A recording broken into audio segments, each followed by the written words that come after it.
I also think that it will be Kamala Harris, and that is going to be baked into all of this. Yeah, let's talk this. Let's talk out the fun part. That is going to be baked into all of this. I think that's the only. I think it's the only answer. I think it's the safest answer, and I think it's also probably the best answer. Hello, everyone. This is JVL here with my best friends, Sarah Longwell and Tim Miller of the Bulwark. It's been an exciting week. We are still getting to live in interesting times. Just like the old Chinese proverb said, may you pray that you get to live in interesting times. That's a curse. It's a curse. No. I'm sure that's not the case. It is. I'm sure that's not the case. It's just going to be a quiet 4th of July week, We're thinking about going down to Pensacola. I was planning on going to a Matt Gaetz event this weekend. That might be the highlight of your weekend. So I guess we just jump into it.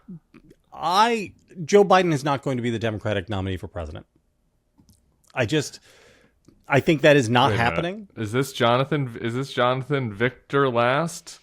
The America's #1 Joe Biden stan. Number 2 after Joe Biden. Greatest president of your lifetime. That's me.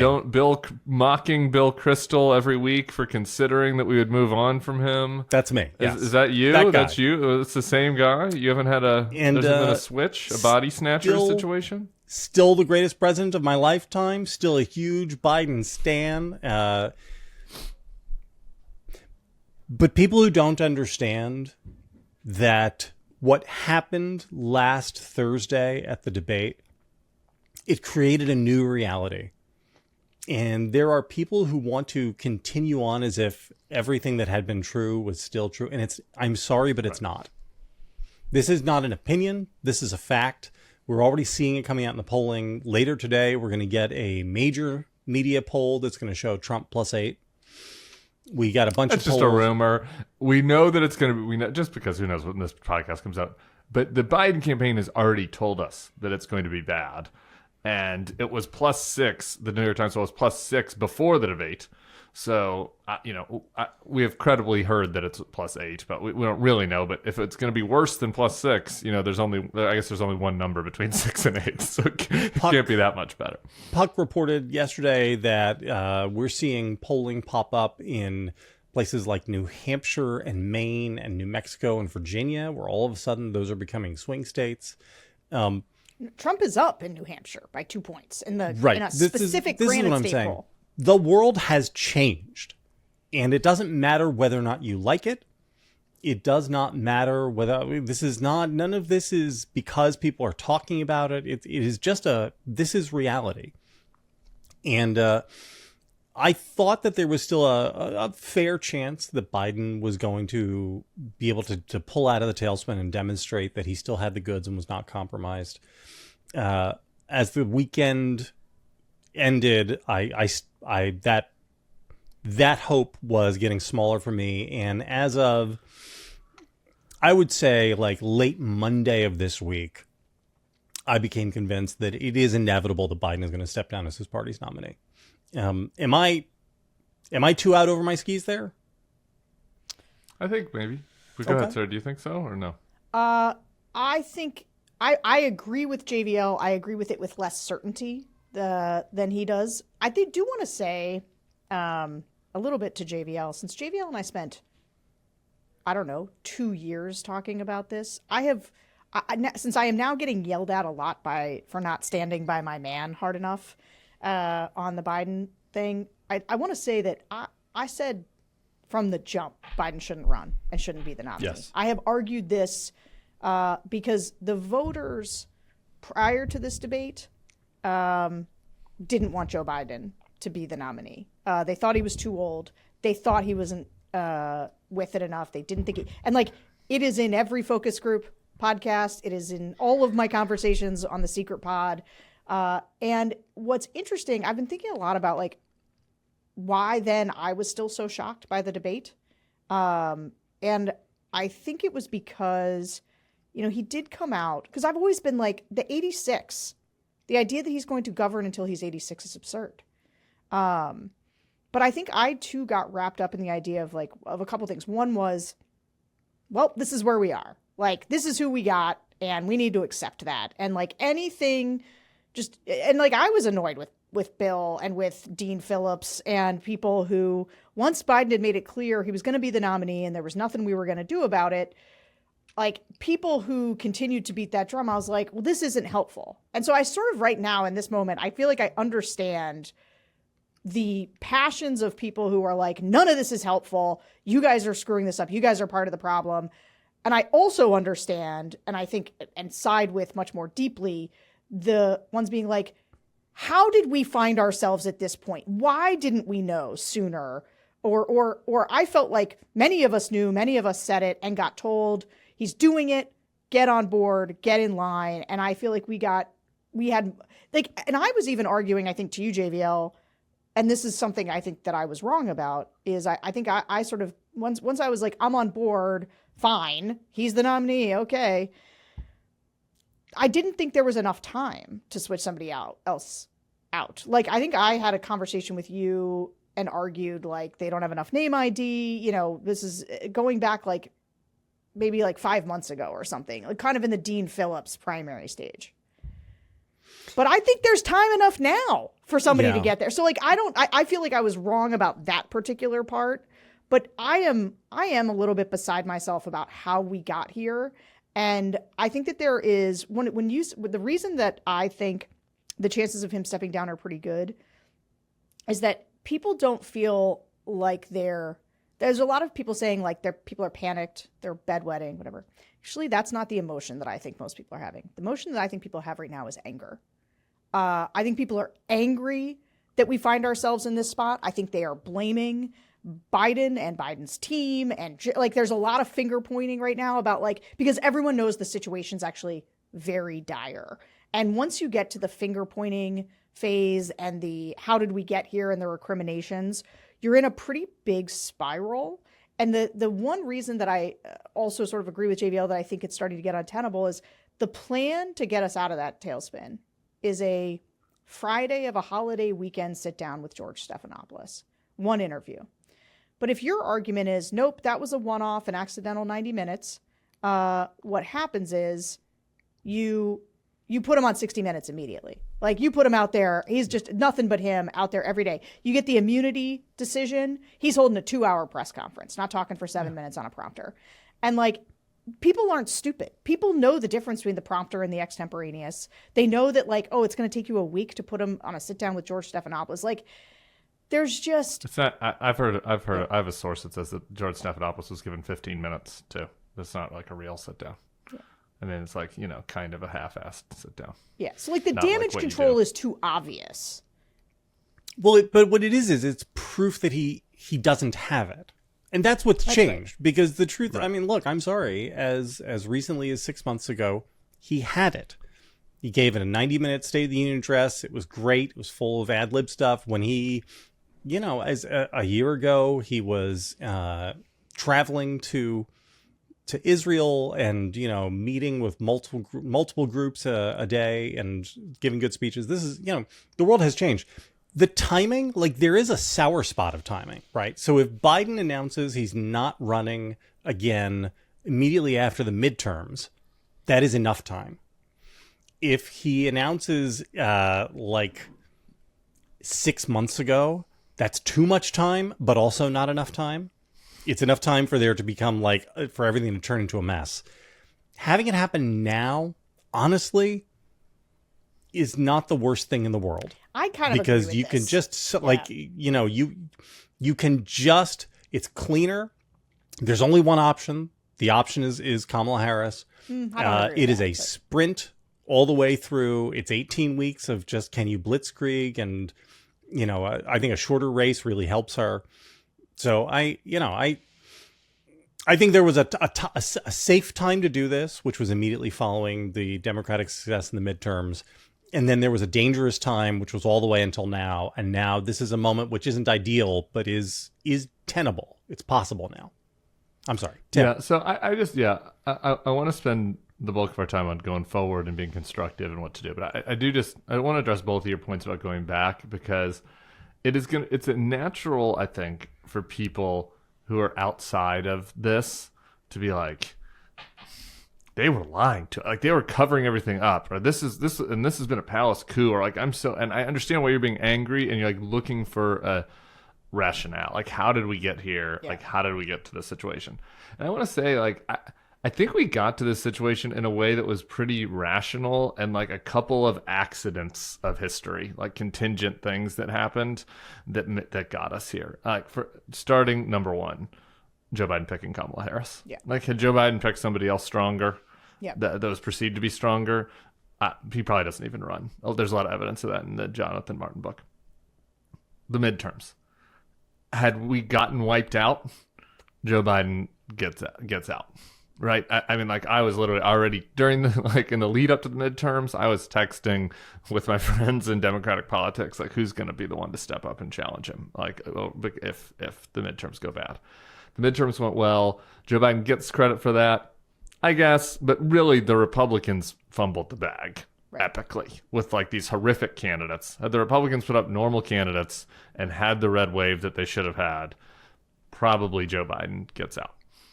Then, you go through this campaign. You come into the campaign and it's like, there are a lot of people like Sarah, like myself, who are like, we have legitimate concerns about his age, but like, as long as he's up for it, like, he's had a good first term record. Yeah. The midterms went well. There's no rationale for getting rid of him.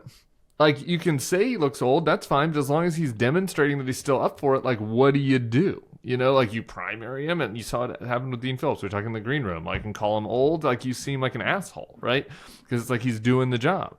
And then you see some signs, right? There's no doubt you don't see some signs, right? Like, that he doesn't have his Mariano Rivera fastball, but like, he's still doing the job. Polls are still close. And then State of the Union happens, and people are like, okay, I guess Uncle Joe's going to step up to the plate. And then they're like, all right, well, people still have some concerns. We're going to do this early debate to finally quiet this.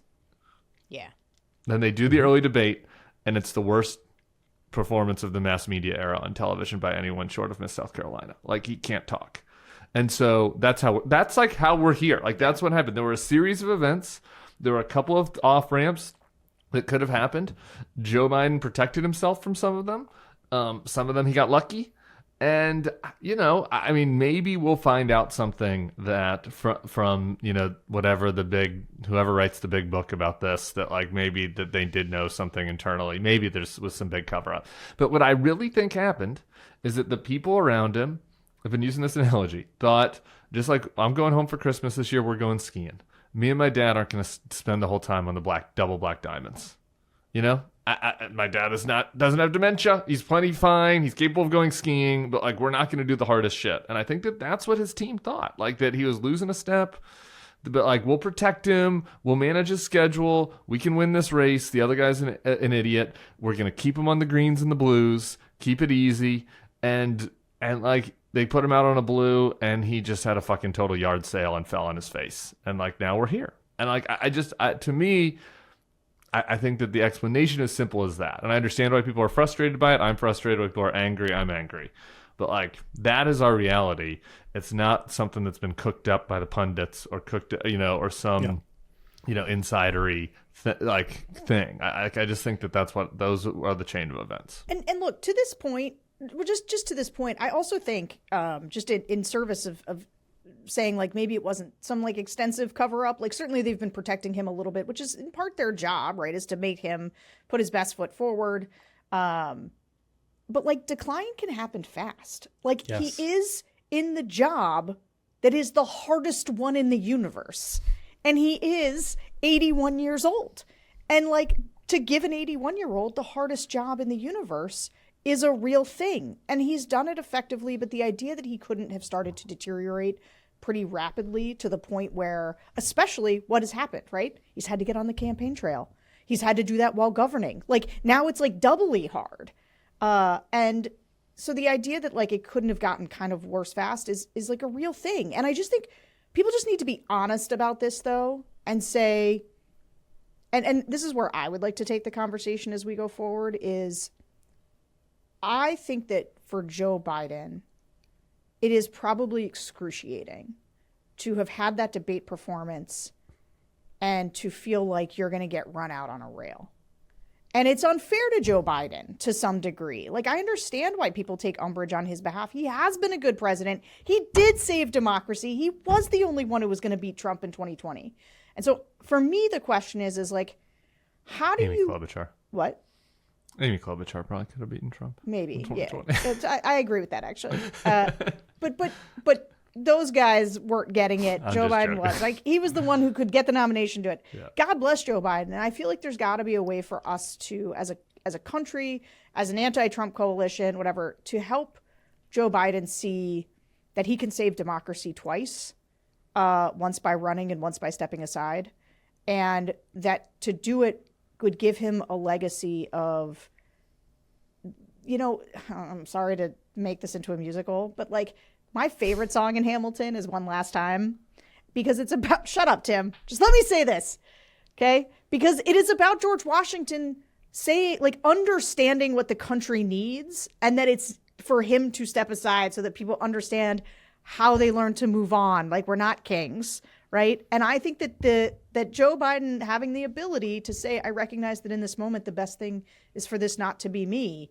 is the kind of self-reflection that shows like the deep patriotic sort of American spirit that I think would energize and galvanize people in a deep way, in a real way. I agree. So here's the other reason I'm convinced that Biden is not going to be the nominee is because he's a patriot and a good man, and I think he's going to get to this decision. And I trust him to get to it. And I'm a little worried. I'm just going to say I'm a little worried. No, I'm a little worried about the family. I think like Hunter, hearing that Hunter's in on all these meetings isn't great. Isn't great. But, I got to tell you, Jill's Vogue shoot cover made me want to light things on fire. Not great.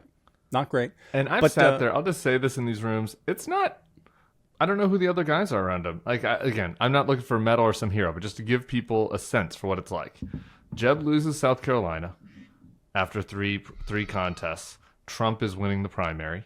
It's very obvious to everybody who's looking clearly that Jeb can't win. That I'm sitting in a hotel room with me and the campaign manager and a couple of friends and family. And some of the friends and family are like, it's Trump. You know, if you just stick it out, right? Like, people are going to turn to you later in the process and like da-da-da-da.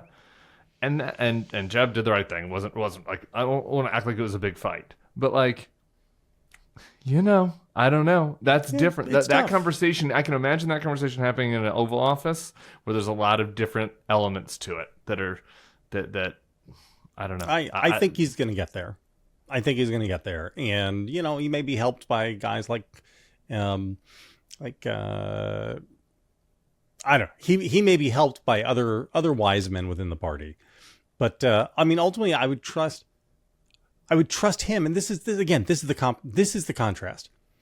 Donald Trump would never voluntarily give up power, right? And that's why he shouldn't have it. And Biden would. And I would say this to some of the people who have, said like, oh, you got to get in line, you got to circle the wagons. Joe Biden never asked for a cult. He has never been interested in that. And if you admire him, what you owe him is your honesty and respect. And that's what we've been doing. I would just say on this point that some people making that argument are coming from an earnest place of, totally. We just got to beat Donald Trump. We got to get in line and beat Donald Trump. It's not about being in a cult. We just have to beat Donald Trump and the right thing to do.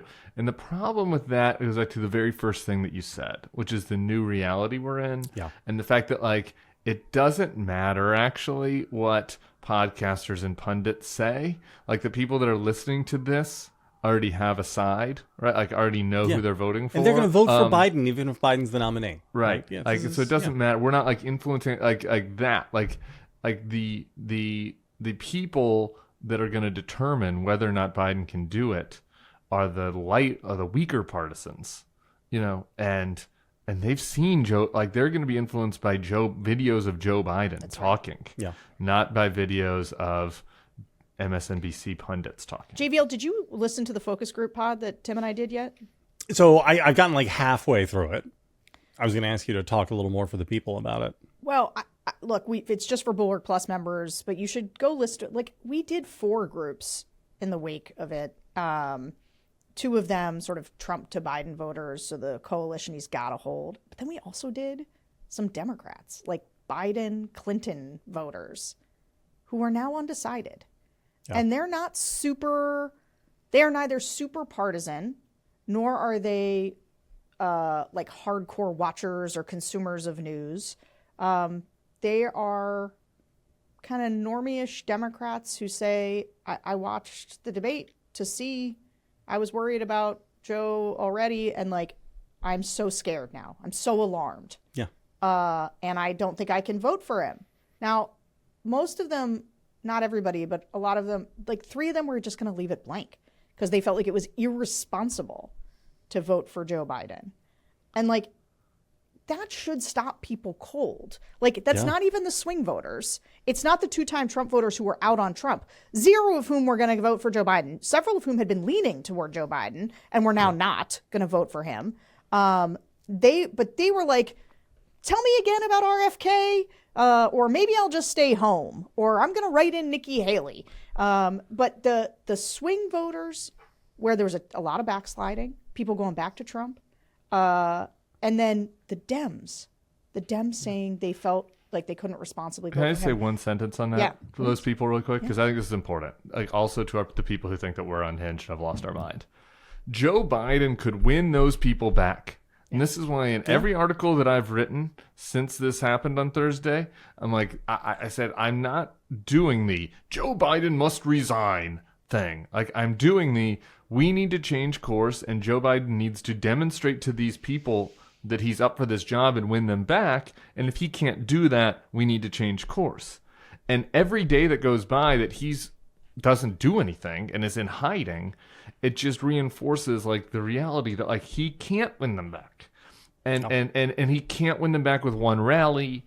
Like, he's got to demonstrate that he's got the vigor for this. And it's like, what evidence is there that he's up for that? There was a good, I'm sorry, no, I said one more sentence. I taped with Annie Lowry, the Daily Pod. I pre-taped something for Friday. And she pointed out she went back and looked at the Obama schedule from this week of 2012. And it's like, Obama's everywhere. He's like barnstorming, you know, he's doing 4 rallies a day. Anyway, he's got to, if he can't do it, he can't do it. And I think that's what this is ultimately about. If he had the goods, then he would be showing it. The fact that he's not showing it is confirmation of what we saw at the debate, which is he doesn't have the goods anymore. And I'm sorry, but that's reality. All right, so resolved. He's going to step down. I think not resolved, but we'll see if I'm right. I think I'm right. I also think that it will be Kamala Harris, and that is going to be baked into all of this. Yeah, let's talk this. Let's talk out the fun part. That is going to be baked into all of this. I think that's the only. I think it's the only answer. I think it's the safest answer, and I think it's also probably the best answer for this moment. Again, if this was November 15th, 2022, I would not say that. If this was even 8 months ago, I might not say that, although I might still.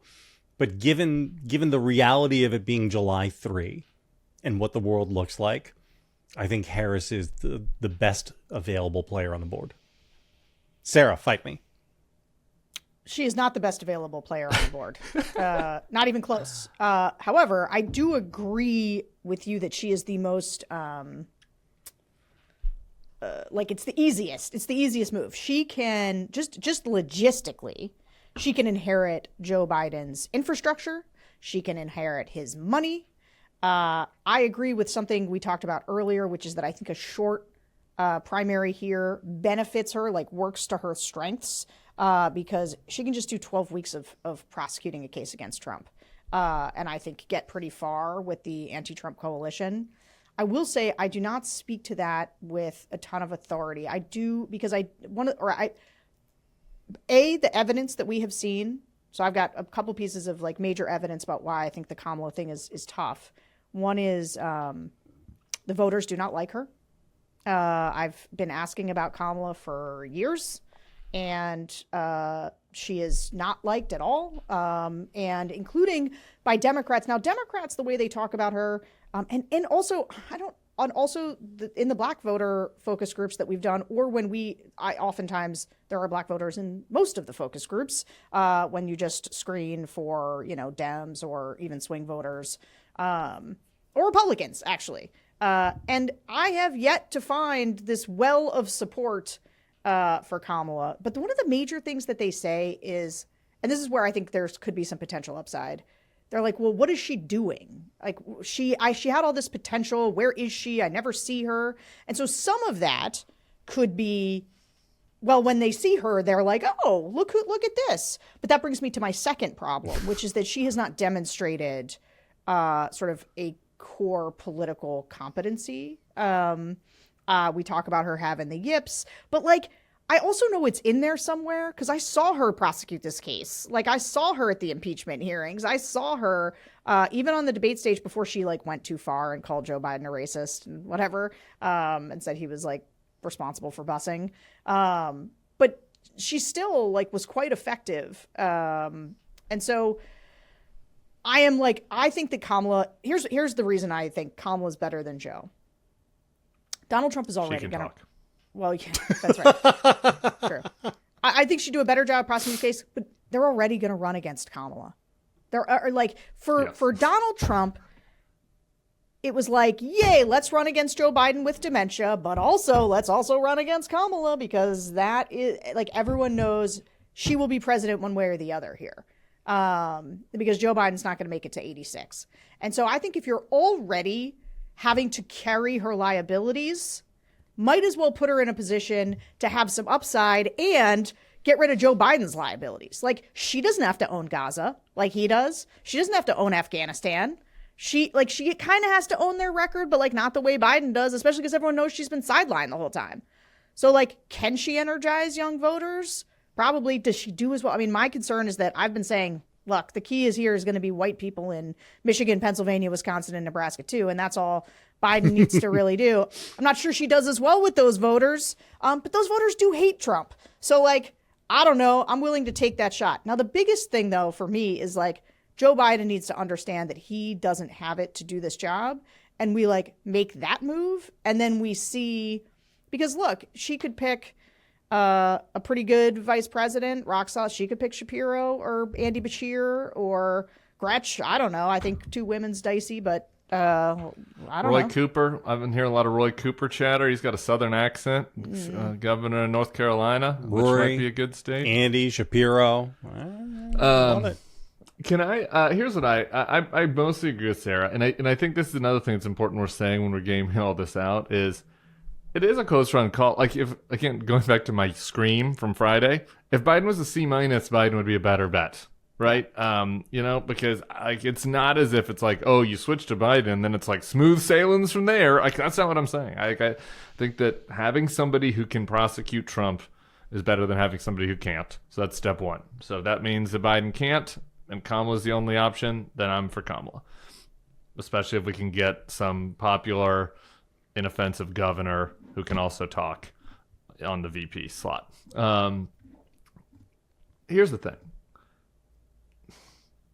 I've been kind of compelled by the argument that an open process helps her, and she probably wins an open process anyway.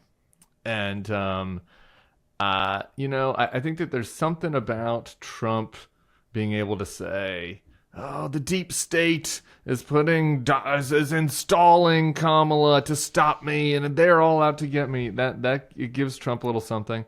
It also puts just so much pressure on Kamala immediately, and she's going to have so much pressure immediately no matter what. But does it does it take a little bit of the air out of the balloon to be okay, I'm going to earn this, guys. I'm going to earn this. We're going to have a debate. If anybody wants to challenge me, they can. We're going to go to Chicago, what's by Chicago, Milwaukee, 3 days before the convention. And we're going to have a forum, and we're going to meet with all of the delegates, and you can hear from all of us. And I think probably Kamala comes out of that process anyway, but maybe a bit stronger. And if she really Chuck Knoblocks, she really chokes and can't throw the ball, then it's okay, we have an off ramp. to somebody else.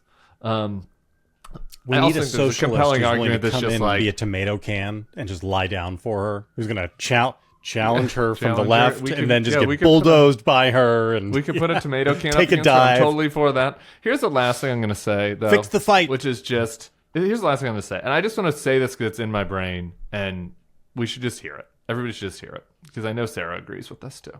It's like, the reason why we're doing this is because Donald Trump is such a great threat. Yes. And we're going to talk about the Supreme Court, and we're going to talk about 2025 project. And that's the whole reason all of this is happening right now.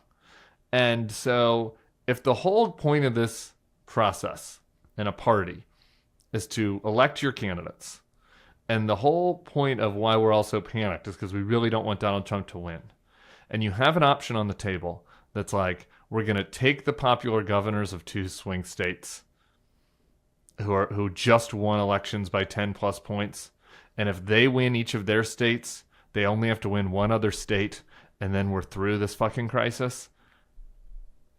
Shouldn't we at least talk about that option? I mean, shouldn't we at least talk about, I know that sucks for Kamala and it's unfair, and then people are like, people are going to be mad. Are people really going to be mad? I don't know. Maybe people will be mad, and I'd like to hear from that. I'm open to the idea that black people or women or some core constituency, the K-Hive, will be really upset about this. But if we're going to go through all this, shouldn't we at least think about that? I mean, Yes, we Okay. should. I've thought about this quite a lot. I wrote about this when I great. wrote my piece about Great. Kamala. I mean, the What's problem the argument against that? the argument is you do not know what somebody looks like on the national stage until they've been on the national stage. And it doesn't matter how good they look in their state. You know, Ron DeSantis turns out to be Ron DeSantis. But what if we know the alternatives look bad? Well, but what you know is that that Kamala Harris has passed the bar, right? She has passed the threshold Has of she? like, well, she's vetted. She didn't blow up, right? She did, she was able to be vetted to be vice president. Everything has been looked at with her, and like we've seen it. Like I think she's passed the bar of like being a plausible national political figure. And I am sorry for Big Gretch and Governor Shapiro, both of whom I think are fantastic and who I would really love to see in a real primary. But the idea of like tapping them and then hoping for the best makes me very, very nervous. But they're going to win Michigan and Pennsylvania, right? And they just won by 10 plus points. You think that they could Probably. totally tank those? So now we just got to win one other. Well, Now it's like, okay, now we just have to win Arizona or Wisconsin. yeah. And, I mean, and maybe. like crisis And you is don't averted. think, and you don't think Big Gretch with her Midwestern accent, and like that she doesn't do better in Wisconsin? Maybe. I don't mean, know. you just, I People mean, in does Wisconsin she, just you like, have a bunch of do swing things state like governors. Virginia? Does Virginia then fall off the right? This is, I mean, I don't assume that everything else stays locked in place, right? No, but does Virginia here's the wind up in places that play no, if we do but, this? Listen, man. This is where. Okay, can I? Because all right, Tim got to say something that's on his mind, and now I'm turning red and getting sweaty. But I get to say something that's on my mind. Because I've gotten some feedback to this effect, where people have heard me refuse to engage in fantasy politics. Right? I won't play fantasy politics. And everybody's trying to tell me that it is political malpractice and it is fantasy politics to think that you could get Whitmer or Shapiro. Which is the fantasy? Which is the fantasy? That you can take the 81-year-old who couldn't make a cogent case, who's blanking out on stage, and you're going to run him against the most dangerous person we have ever seen occupy the White House, who tried to overturn our democracy, come back. You're telling me I'm living in a fantasy world? No, I'm living in a reality. And what I want to know from people is if your life depended on it, what would you do? If you were going to die, if Donald Trump won, what would you do right now? Would you sit around and say, there's no way, there's just impossible? Or would you say, collectively, Governor Shapiro. yeah, My life is really on the line. My life's on the line. Will you Governor do it? Shapiro, are you available next week? And do not tell me, I also, another thing, this is, you know who could win? Who could save democracy? Just if she wanted to. Gavin Newsom. No, Michelle Obama. Michelle Obama could. Okay, don't tell me it's that America won't elect a black woman. I actually listen to a lot of people in the focus groups, the black voters say, hey, we're not in a place where America could elect, racism's still a big problem. And I think to myself, we elected a black president like 2 cycles ago. Or maybe it's 3 cycles ago, but no, America can do this. There are deficiencies related to Kamala that are not about her race and gender. I would love to see a woman. I think a woman can get elected president. I'm not sure about a gay person, but maybe be good. Yeah, but I'm not sure. People are throwing out Kamala Pete to me on the text change yesterday. And I was like, no gays. No. Sorry, Governor Polis. I was like, we're rolling the dice enough with a black woman at the top of the ticket. We just need a nice heterosexual. We'll try to get a gay in there in the 2030s. We've got an urgent crisis right now. Yeah. So if your life depends on it, and for people who are coming to us, and I know these people don't know us, they don't follow our work, so they're saying insane things like, you guys want Trump to win? And yeah. I mean, obviously I just have to let that go because it's beyond untrue. Boy, are we playing the long game if this is where we wanted to end up. This is just an amazing long game we've been playing. We want to beat Trump. That is it. I am in the beating Trump business. And I am only in the electing Joe Biden business insofar as that is our opportunity to defeat Donald Trump. But if there is a better one, and look, I'm not saying my life depends on it. It doesn't. But Donald Trump is coming for us if he wins. Not he's coming for the people. So, and I don't want him to, he's coming for America. He's coming for American democracy. Well, not for real America. For real America, things are going to be great. I just, it is the depth of my, not just desire, but feeling of necessity about beating Donald Trump that I want the best chance possible. And I don't believe that there is no way for us to get us to the best chance possible. It just takes the will. It just takes people saying okay, how do we get it done? Not a bunch of people saying it can't be done. I'm not playing fantasy politics here. I mean, I get that, but politics is the art of the possible, and this is how it is in every election. Is there are people who yes, Oprah could be president. She's not going. I mean, if the answer is that Michelle Obama would win this election, then why isn't Michelle Obama going to get drafted, right? And the answer is, well, that we can't. But she really hates politics. No, I understand that. But again, if the answer is that our lives depend on it, well then. Somebody should explain to Michelle Obama that people's lives depend on it. Hey, we're going to need to keep moving. If you've but if you've been listening to this podcast and it makes you want to go out and drinking tonight, let me tell you, there's a surefire way to wake up feeling fresh on the 4th of July, and that's with Zbiotics.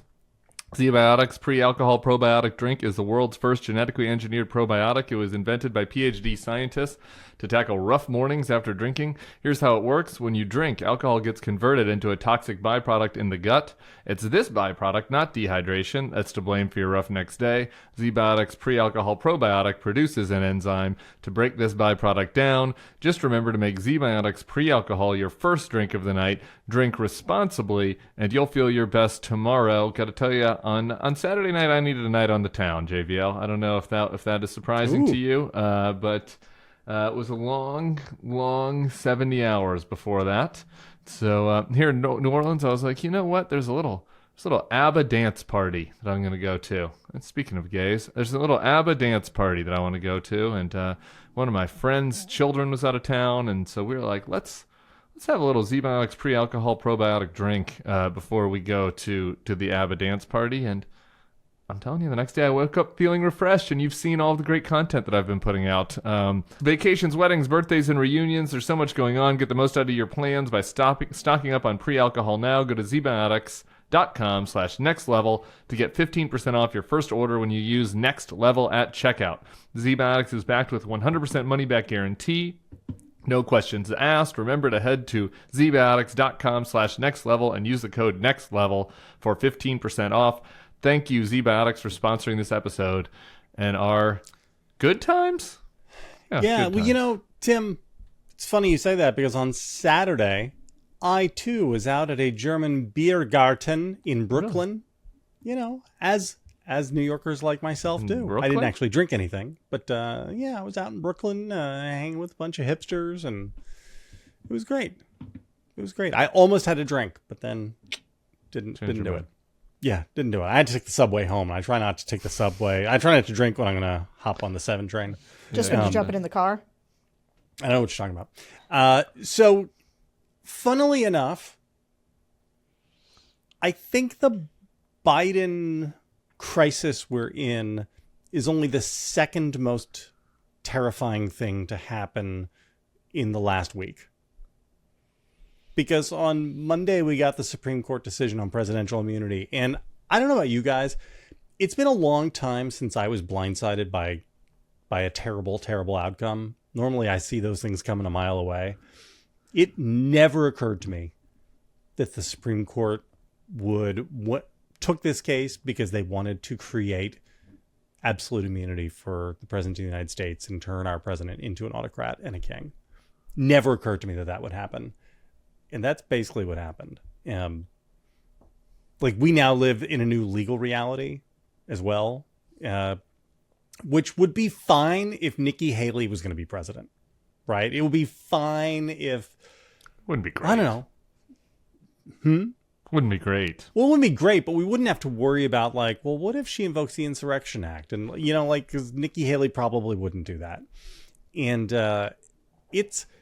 it's really bad, and I had, it's even worse than I first thought, because as Nick Cataggio wrote yesterday, the fact that this immunity now exists is going to mean that for Republican presidents, their voters will demand that they take and make use of this immunity, because doing so will prove that they fight and are hurting the people that they don't like. But to not do that and to play by normal rules would be cucky. And so the incentives are actually going to be for Republican presidents to take advantage of the get out of jail free card that the Supreme Court has just manufactured for them. Thoughts? Yeah, I agree with that. I have a more acute thing that has been upsetting me about this. I had Ben Wittes on yesterday, who gave a very thorough and considered update on what the court ruling means. The content of his language was very alarming. His tone was very chill. And so I think there were some listeners that were like, I want somebody that's hair is on fire more. And so Ben was kind of calming me down with his calm tone and his hammock. So it took a little bit for the substance of it to sink in. And the thing for me that is that really sucks about all this is Donald Trump is getting away with this. Even if he loses, Donald Trump has gotten away with this, with January 6th. Who knows? There were some more conservative legal scholars who are saying some of these cases, they're still going to be questioned. But the limits that this puts on the ability to do evidence gathering, the appeal options, the timeline. We were already talking about how the timeline was already way too long. The timeline now has just been extended years. Everything is going to have to go back through the process, back down the chain, back up the chain, back to the Supreme Court, which is still going to have 6 people. What's not an official act, right? Still going to have 6 people on there. I think Ben pointed out that maybe there's some opportunity for hope, because we don't really know what John Roberts thinks about what is an official act and what's a non-official act. Amy Coney Barrett was the one person to show a little bit of leg that's I do not think that the fake electors scheme was an official act.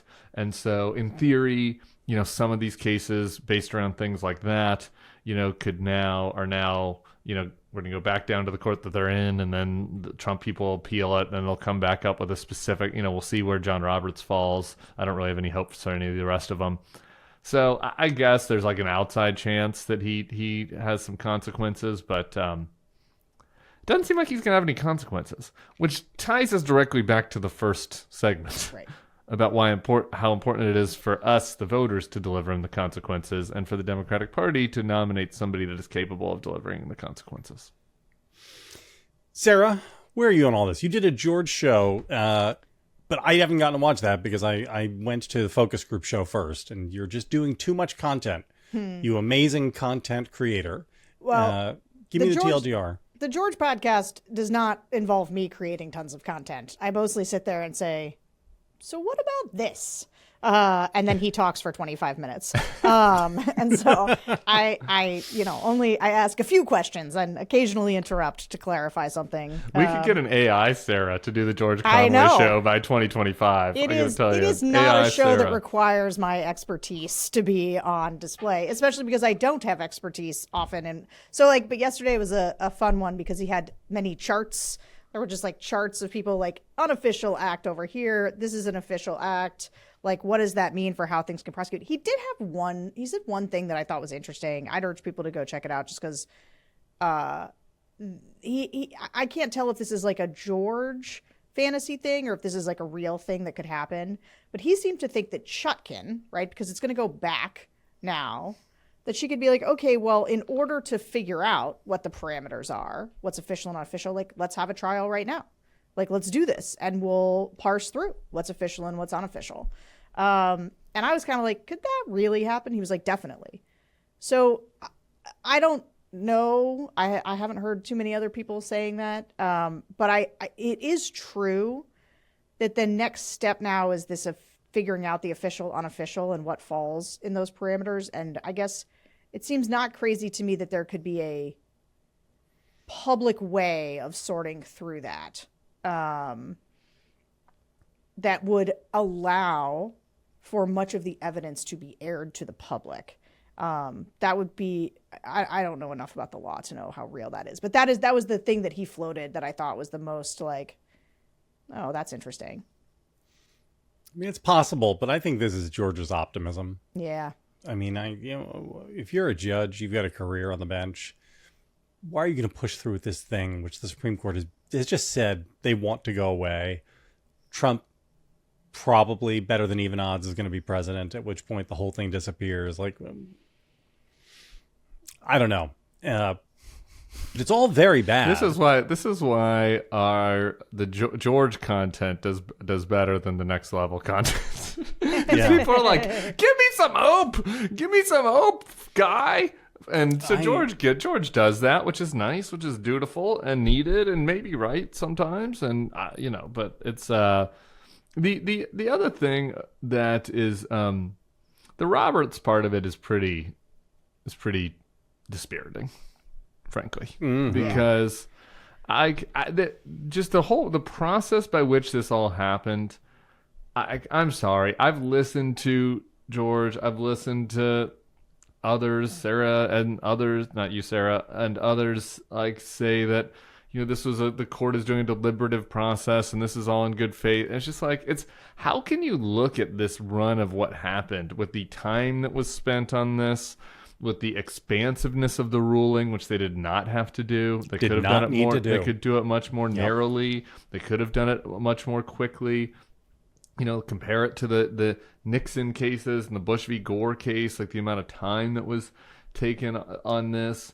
You compare it to the insurrection clause case, and how that was handled. And it's just, it's really hard to look at it and come to any other conclusion besides what you wrote about JVL in the tryout, I don't know, maybe a month ago, which is that the conservative legal movement is just entirely post hoc rationalization for preferred outcomes. It was all a lie. In a weird way, I think that we can blame Barack Obama for this because he didn't commit any crimes. If Barack Obama had committed some crimes and gotten tried, then when he appealed this to the Supreme Court, they would have absolutely said there's no such thing as presidential immunity. And everything would be fine now. And because Barack Obama abided by the law, we're in this position right here. Thanks, Obama. And I'll just say as opposed to George's perspective, I'll say I have two main thoughts. And one is this idea about the conservative legal movement. I mean, I don't know about you guys, I was brought up in the conservative movement, and the legal guys and otherwise, they all said the restraints on executive power was a good thing. Oh, so important. And originalism also. What was the originalist case for this immunity? Was that in the Constitution anywhere? Did George see any? There's actually, if you look at the handwriting in the Constitution, there's a little more space between two words in Article 2 than there probably should be, and that means that the original intent was to have put a caret, a little, and then write, and the president can do whatever he wants. But didn't. And that's what that space implies. I just you, Sarah. I'm sorry. Continue. No, that's okay. But now with me, I have like Biden level train of thought problems, and I should never start by saying I have two things to say, because I say the one thing, you interrupt me, and then I can never remember the second thing is like a common cadence. It was about the conservative legal movement and the limits on executive power. Yeah. I just the extent to which the hypocrisy there, continues to animate all of the Trump stuff is pretty wild. But this is, I can't even remember if this is the other thing, but it is something I wanted to say that George said just about Roberts, is George was like, who knows what he was trying to pull together to get that majority decisions. Like maybe Thomas and Alito wanted to give him absolute immunity, and that Roberts ended up in the compromised position of the official acts and unofficial acts because he was trying to hold together an unruly majority that wanted to go even further. I mean, I'm not an expert on this like George, but then couldn't Roberts and Coney Barrett have just dissented, sided with the dissent? Yeah. And become the majority? Ruling against they would have been the Republicans. Majority. And they wouldn't want to rule against Republicans. Yeah. It's really bad. I mean, there are so for instance, there are questions about the legality of orders in the military, right? This is a thing in military law is, there are legal orders and there are illegal orders. And soldiers have the duty to refuse illegal orders. Well, if the commander-in-chief now gives an illegal order, say, go over to this office and round up these journalists and arrest them and bring them in. The person who would refuse that could face court-martial either way, like court-martial for disobeying a direct order or not. And Trump himself is immune from the consequences of issuing an illegal order. And Trump has the power to simply pardon anybody who gets in trouble for following an illegal order, because his pardon power is now also beyond the scope of legal review. And everything about this is insane, utterly insane, and pushes us to a place that is, everything is on the honor system now.